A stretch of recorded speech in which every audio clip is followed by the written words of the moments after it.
मेरे सभी व्यूअर्स को आने वाले श्रावण मास की बहुत बहुत शुभकामनाएं। 22 जुलाई से 19 अगस्त तक ये जो सावन का महीना आ रहा है, सभी शिव भक्तों के लिए और सभी लोगों के लिए इस महीने का खास महत्व है।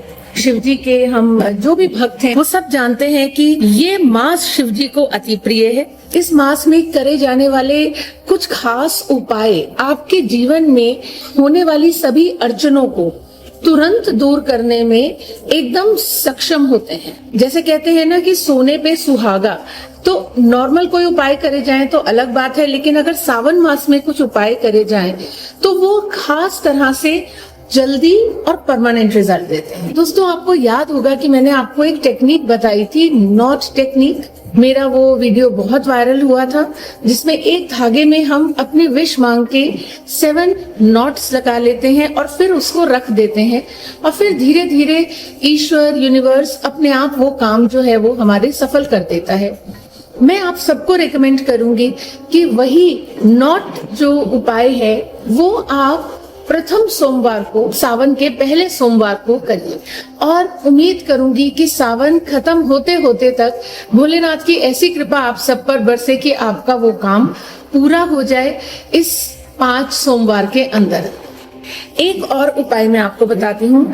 हम चाहे नॉर्मल उसमें मंदिर जाएं या ना जाएं, लेकिन सावन महीने में कोशिश करिए कि रोज ही डेली हम शिवलिंग पर जल चढ़ाएं।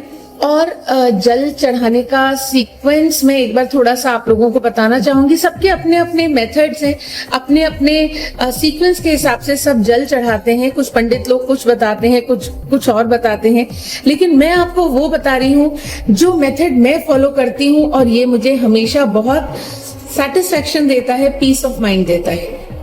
जल लेके एक तो लोटे में जब भी जल करिए उसमें ध्यान रखिए कि उंगली अंदर नहीं डालनी है, ठीक है। रिम से पकड़िए और एक उंगली अपनी ऊपर रखिए लोटे को, ठीक है। इस तरह से पकड़ के सबसे पहले हम जल चढ़ाएंगे गणेश जी पे, फिर पार्वती माता पे, फिर कार्तिकेय जी पे, फिर नंदी जी पे, फिर शेषनाग जी पे, और फिर भोलेनाथ पे। बाकी जितना भी जल है फिर हम एक ही बारी में भोलेनाथ के ऊपर चढ़ा देंगे। बाद में अगर थोड़ा सा जल बचे तो उसको जो ऊपर तांबे का वो होता है, लोटा होता है, मटका रखा होता है, जिसमें से धीरे धीरे शिव जी पे ड्रिप करता रहता है, उसमें बाकी का पानी आप डाल दीजिए। और ध्यान रखिए कि जितना समय भी आप जल अर्पण में लगाएं, उस समय ओम नमः शिवाय का जाप आप करते रहें। रोज सोमवार को जाइए। स्त्रियों में अगर पीरियड्स की कुछ प्रॉब्लम है कि आप उन दिनों में नहीं जा सकते, तो कोशिश करिए वो 5 या 7 दिन आपके हस्बैंड या आपके बच्चे या कोई भी जना, मतलब आपके परिवार में से कोई भी जना ये इस रूटीन को टूटने ना दीजिए, कोई और जाके जल चढ़ा दे। क्योंकि ऐसा नहीं है कि जल आप चढ़ा रही हैं तो लेडीज चढ़ा रही हैं, जेंट्स चढ़ा रहे हैं तो उन्हें ही फल मिलेगा।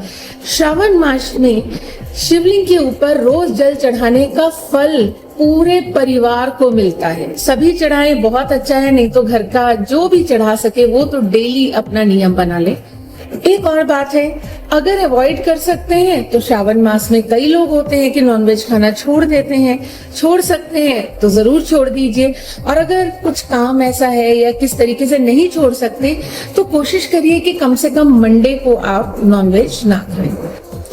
ये बहुत सिंपल सी चीज है। दूसरी बात, प्रत्येक सोमवार को कोशिश करिए कि 21 बेल पत्र या बिल पत्र जिसे हम कहते हैं, वैसे 21 ना मिले तो हम 7, 11, 5 या 21 या 51 ऐसे काउंट में हम बेलपत्र चढ़ा सकते हैं। तो आप ये जरूर चढ़ाइए। और बेलपत्र को हमेशा उल्टा करके चढ़ाना चाहिए धोने के बाद।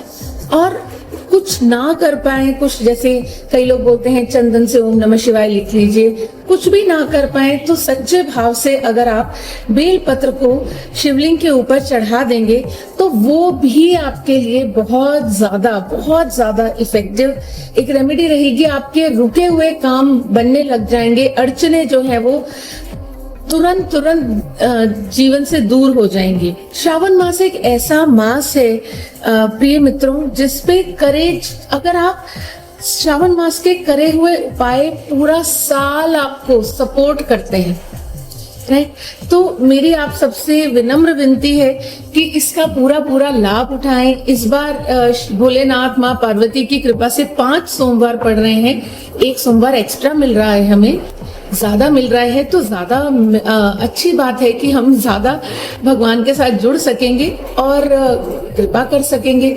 और व्रत करते समय बस एक बात का ध्यान रखेंगे, जिस भी दिन कम से कम व्रत है, कि उस दिन हम किसी को अपशब्द ना कहें, लोगों को माफ करें, थोड़ा सा इग्नोर करें कुछ लोगों की बातों को जिन्हें हम पसंद नहीं करते, तो हमारा व्रत जरूर सफल होगा। मेरी बहुत शुभकामनाएं सभी को श्रावण मास के लिए, और उम्मीद करती हूँ कि भोलेनाथ, माँ पार्वती, उनका समस्त परिवार आपको और आपके समस्त परिवार को बहुत शुभ फल देगा, ब्लेसिंग्स देगा।